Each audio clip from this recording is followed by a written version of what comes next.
like to go over right now, though, very, very important issue, is why people are turning away from the mainstream traditional media. That's right. Those big name networks that you may have grown up with. Well, if you grew up in America, you grew up with them. The big newspapers and so forth. What we now call essentially an oligopoly. Not a monopoly. There's more than one source. But now we have, 6 sources? Big, giant media conglomerates. If you want a breakdown of these, just go to PBS Frontline, The Merchants of Cool, and Media Giants. And you'll see exactly what the state of affairs are for today. Well, anyway, what I'd like to deal with, though, is why people are turning away from it. Why people are giving the proverbial middle finger to the mainstream media. And there's a lot of reasons that you could go into that involve technology, the internet, and so forth, and I will touch on those. But I think actually what it boils down to is a huge disconnect. Okay? There is a massive disconnect between the reality of the average person's life, the average American's life, and the same is true for Europe and so forth. The average person's life is disconnected from the media when it comes to the values, when it comes to the monetary resources, when it comes to the ideals of what these people want for the future. There is a big difference between a person living in Orem, Utah, or Des Moines, Iowa, or Tallahassee, Florida, or any of these kinds of communities, and those people that put out your media, which generally emanates from 2 sources, really, New York and Los Angeles, with everything else being the flyover. Okay, the flyover territory for many of these kinds of people who put out what you're supposed to think. That's right. When they come on and they're reading the teleprompter, they're trying to get you to think a certain way. And, they say there's always 2 sides to every issue. No, there are many more than 2 sides to every issue. There are many more than 2 sides. The media likes to create a situation in which there's either product A or product B, like you're selling a soda or a fast food restaurant, without actually asking the question, what about the other products? Or is what they're talking about even what should be the priority of discussion within the national consciousness? Now, let me go into some examples here just to illustrate the bias of the media. And my gosh, in this election here, I don't care whether you're a Bernie Sanders supporter, Jill Stein, Donald Trump, or Hillary Clinton. You can see the bias. All right? It is so evident. It's in your face. Okay? If you're Jill Stein, you're not even talked about. If you were Bernie Sanders during the primaries, again, you were marginalized by this media that was very much for Hillary winning the nomination. And now you can see it when it comes to Trump. But before I get to Trump, I want to say something about Russia. I saw an article recently. It was called, I'm paraphrasing this. It was called Everything, and this was in a mainstream newspaper too, which was really ironic. But sometimes they get it right. Rarely, but sometimes.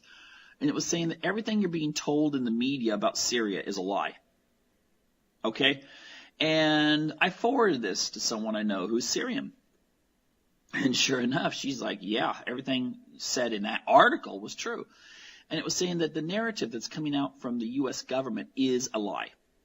And the media, now this person seemed to have a more positive attitude towards the media's intentions, said that nowadays most of the media has cut back on its staff.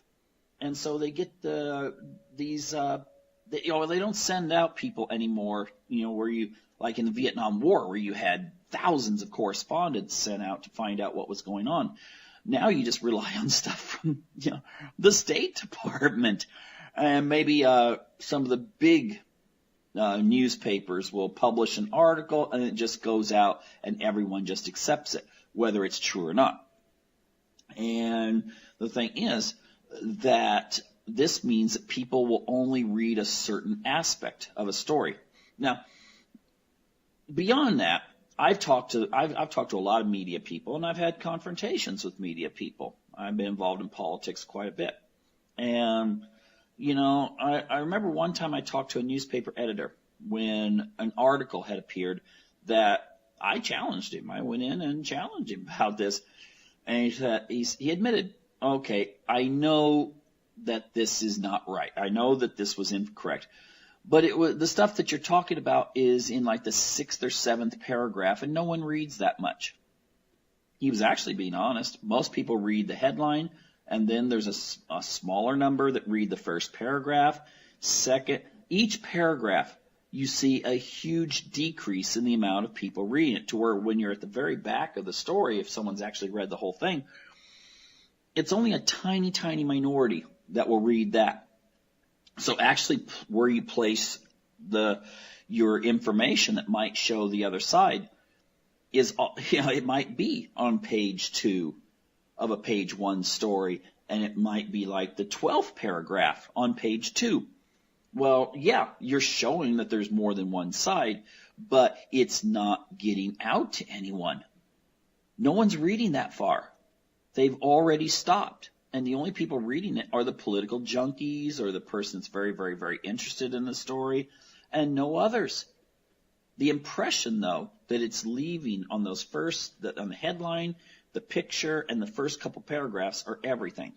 And this is really, oh my gosh, when you read stories, I get this. I just looked through and read a bunch of the descriptions of Russia, for instance, when it comes to Syria, and what Russia's doing in regards to the Syrian campaign, which I will note, it seemed like everything was stalled and ISIS was on the way to taking over big amounts of Syria and also in the process Iraq too.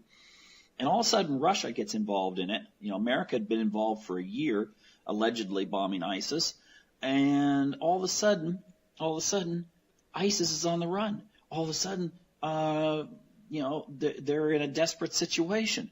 Why is it? Why is it that when Russia got involved, there was a sudden change? But yet, is Russia being thanked? Well, maybe by Trump, but not by the mainstream media. No, Russia's still the demon. Russia's still the bad guy. In fact, now you've got stories about maybe America needs to go, and confront Russia more. And, I know they have nuclear bombs and stuff and a pretty major conventional armory as well. But, maybe it's time for us to start really pushing the Russians. The irony is many of these people that are saying this are of the age group that during the 1960s, they were like, hey, peace, man, no war, no war.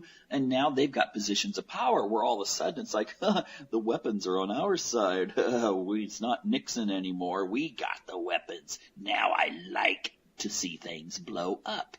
Okay? This is something that's really ironic and I'd say very dangerous. But if we take a look, the wording of all the stories about Putin and Russia in reference to what's going on in Syria.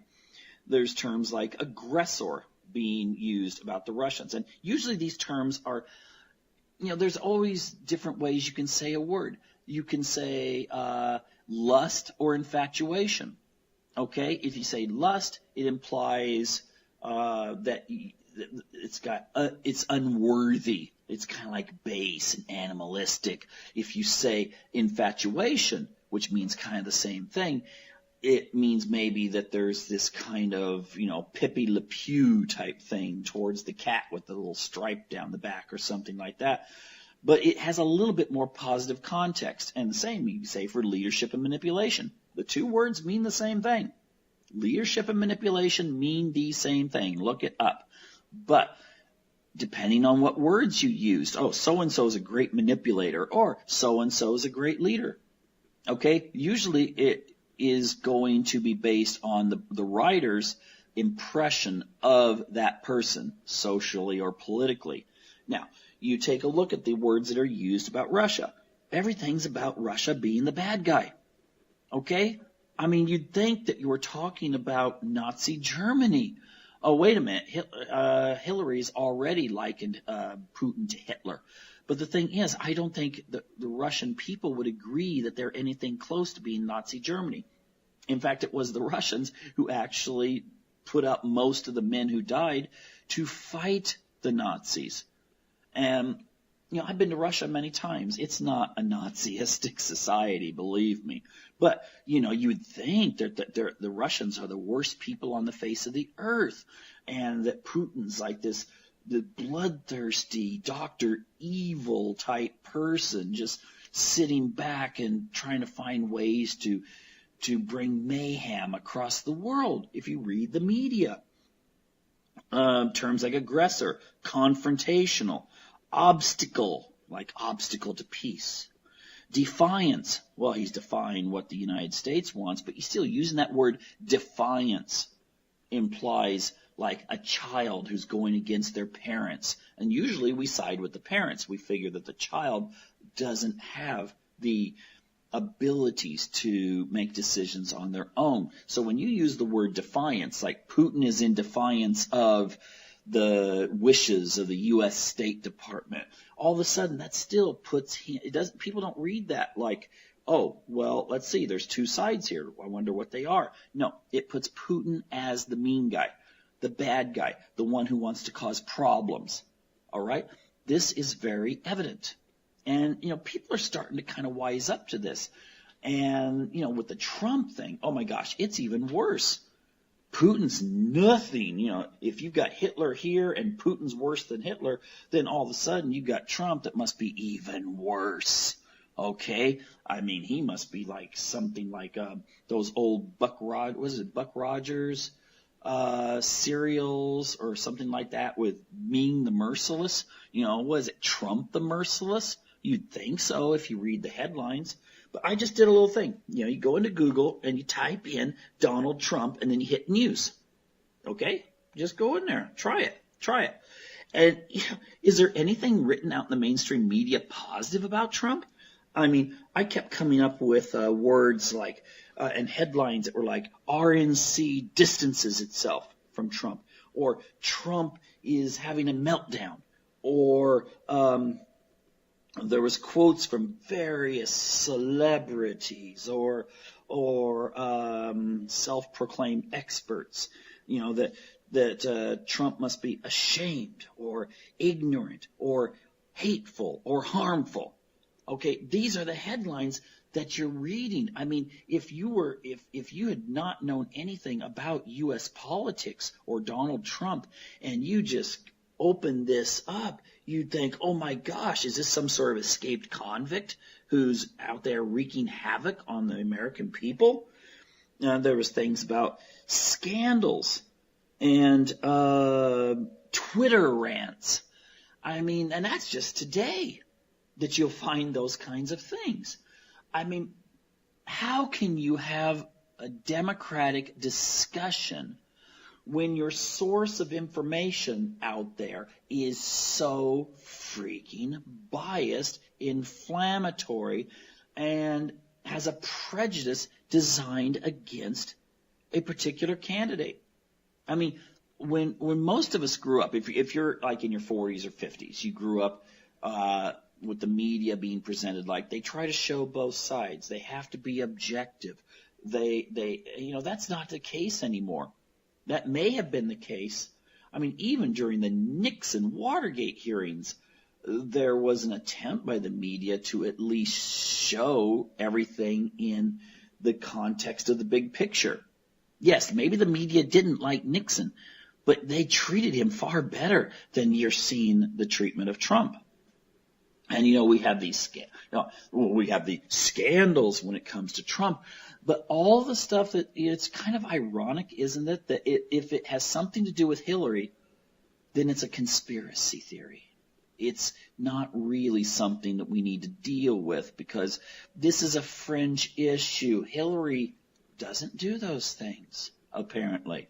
Whereas Trump, I mean, the only thing you have to do is say, someone has to come along and say, Trump made fun of me, and all of a sudden it's a front page headline? Is that really fair? I mean, no wonder people are starting to wise up and say, I would encourage this. If your local newspaper, please, if your local newspaper endorses Hillary and rips on Trump, cancel your subscription. Okay? Cancel your subscription. That's the best thing you can do because their advertising dollars are based on this. All right? If you're a newspaper and you start losing subscriptions, and then the people that are selling products through your newspaper who they don't care, they're just trying to sell their, no diapers or energy drink or something like that. If they see there's less and less people reading that newspaper, will demand that the charges for the advertising space go down because obviously if less people are looking at the newspaper, less people are looking at the advertising. Cut your subscriptions. Okay, the internet is so much better to get your information. Sure, you may lose out on some coupons that come out on Sundays. Who cares? Ultimately, this is something that you have to kind of say, you know what? Maybe I can get those ads at the store anyway. or something. It's time to really kind of say, forget it to these entities.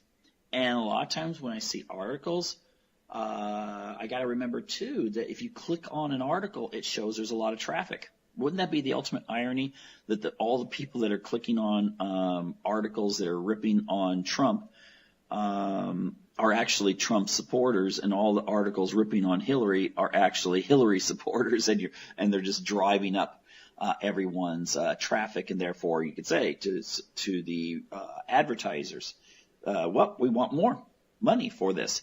Now the thing is, though, you're not going to see a lot of articles praising Trump any more than you're going to see articles praising Putin in the mainstream media. And again, I'm just using that term mainstream media as a reference point. Okay, I don't think it's mainstream anymore because so many people are going away from it. So many people are seeing reality for themselves. When they notice that stories about their religion always have to have some sort of negativity involved, when they see that stories about maybe the values they represent are always downgrading those values. I remember growing up and my parents watching news, and they'd be like, something would come on news and they get really angry. Well, what good is it just yelling at your TV? Just, why bother with an entity? Would you go to a play in which the person putting the play on is mocking your religion?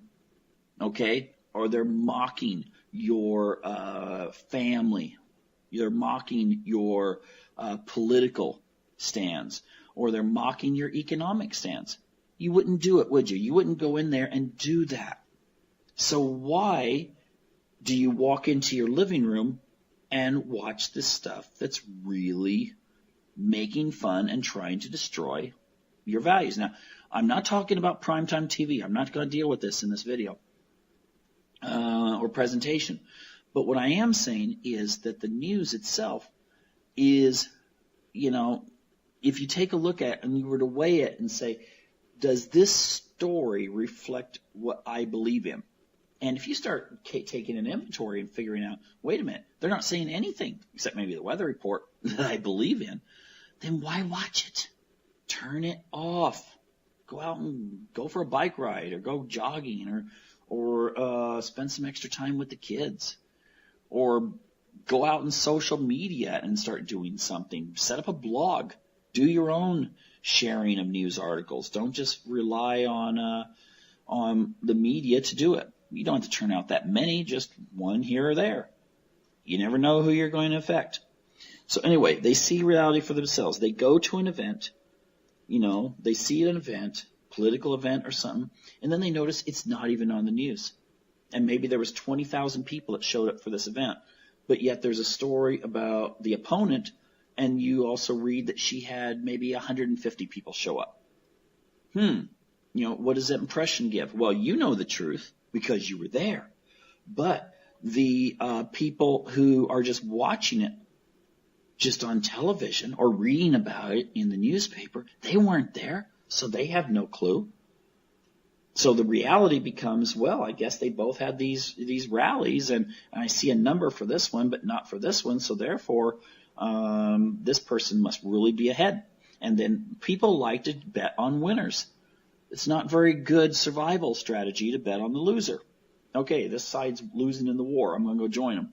The whole underdog thing is nice when it comes to a political discussion or something like that, but it's not so nice when it comes to, taking up arms. So human beings are somewhat conditioned, be it genetics or society or whatever, that we want to go with a winner.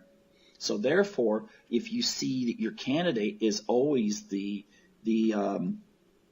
presented in the bad light or being ignored, you might have a significant number of people switch over to the one that seems like the winner or the logical choice. And the media knows that very well. Now, the other thing is being spoken down to. Here's one thing I would like you to do as an experiment. Watch BBC or RT. I know RT is funded by the Russian government, and BBC is funded by the British government. But take a look at how their commentators and news presenters speak to you. They speak to you like you're an educated audience. You're spoken to as if you know what you're talking about. You're spoken to as if you are an equal. Okay?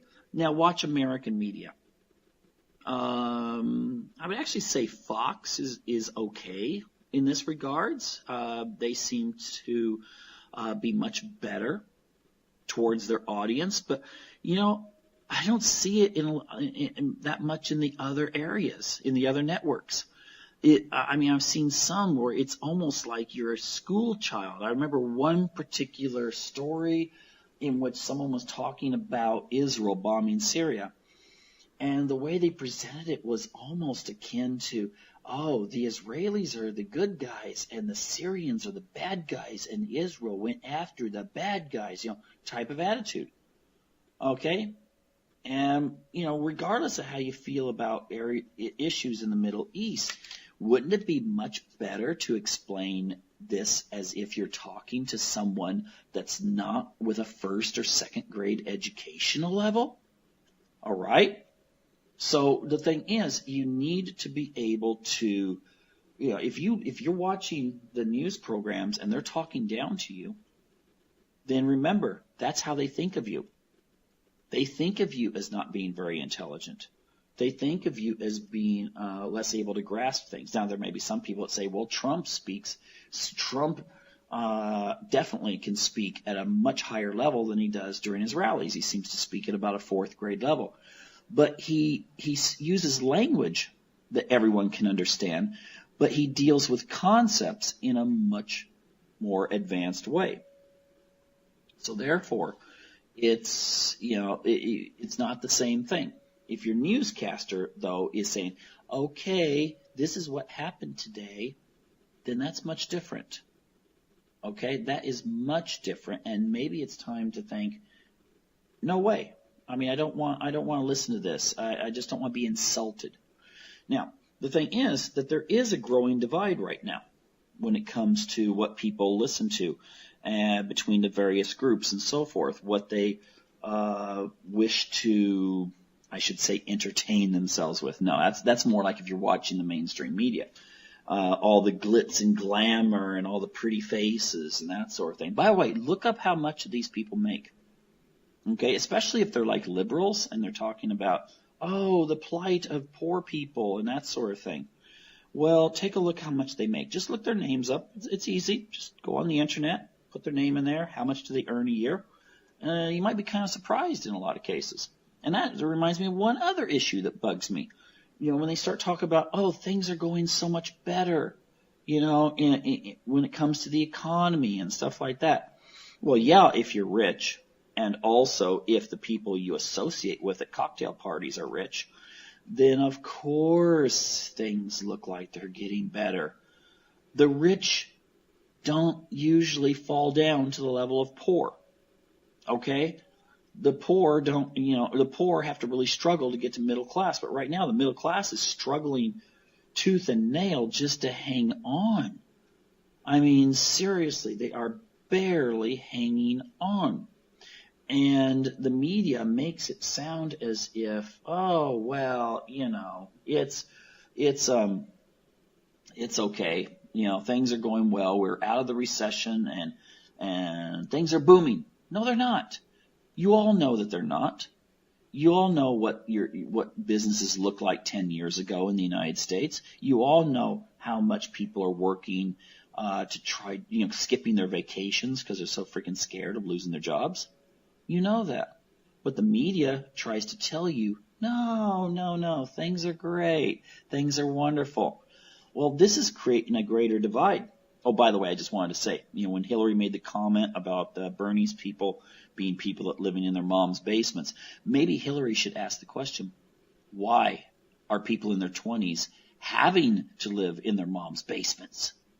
Okay? There's a lot of people, in fact, I would say the majority of people in their 20s that might be living in their mom's basement or something like that are doing so because they can't find work. But the media makes it sound like, oh, well, they're just lazy and stuff like that. No, they can't find work. And you all know, whether it's your own kids or it's yourself or people you know that that's the truth.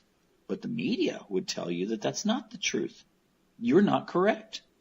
Your perceptions are distorted, not the media's. And this is creating a greater divide in people.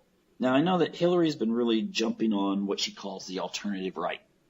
And I think ultimately what that means is alternative media in general. So if you're conservative and you're not part of the kind of economic liberalism, the Milton Friedman style of monetarism and so forth, then you must be alternative right. And if you're alternative right, it seems like her followers find the absolute worst examples maybe out there. And alternative right can, there's thousands of people that are doing shows just like this. Some of them with millions of people watching, some of them with one person listening or whatever. But the thing is, you find the very worst and say, oh, well, that's the whole people. That's all of it. But what she means by that, when she says alternative right, she's talking about alternative media in general. And that's very dangerous. Julian Assange has said that there's a real danger if Hillary gets elected, that she will start cutting back on press freedom, and it could be like a new era of McCarthyism. And the thing is, this is dangerous. But why the establishment, Republican establishment and Democrat establishment, is so scared right now, and the media establishment, which is their mouthpiece, they are so scared, is what you're having is a growing divide.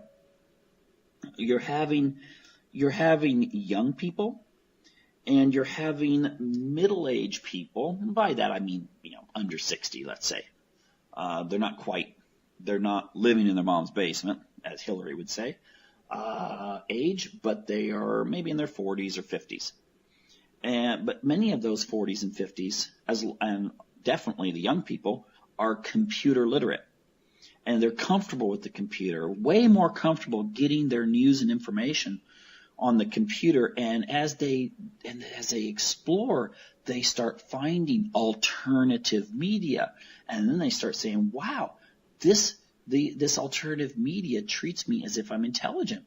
They also give lots more information. And what's really weird is I'm noticing the information's way more correct than what I see in the mainstream media. And so the young and the middle age computer savvy people are turning away. They don't trust the media. Media level trust is way down. Whereas older people and less educated people are more likely to trust the media. And so they stay more loyal to it. Of course, the older people, it's because when they were, coming of age, maybe in the 50s, they, they could trust the media. At least they believed they could. And, there was certain ethics around the media. And those ethics and trust and so forth don't seem to be apparent to the younger generation. They're like, wait a minute, no. I don't trust them any more when it comes to the news than I do the commercial breaks. In fact, maybe the commercial breaks are more trustworthy than the news itself. So you're seeing this major divide. And within it, both within the Democratic Party and the Republican Party, you're seeing what has become the establishment getting very fearful. In fact, I would say the establishment Republicans and establishment Democrats who, they hang out at the same country clubs, they probably sleep together, eat together, go on, parties together and stuff like this.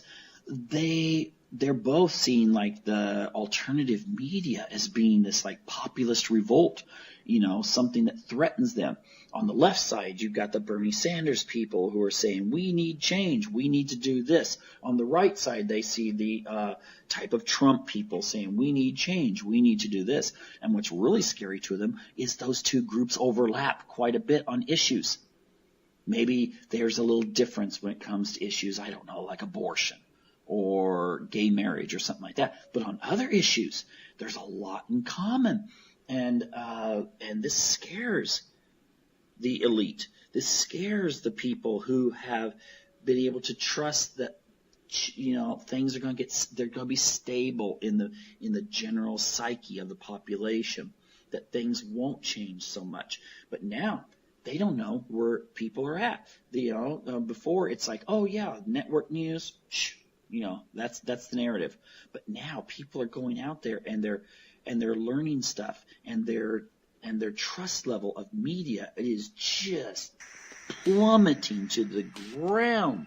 That's all the time we have for now.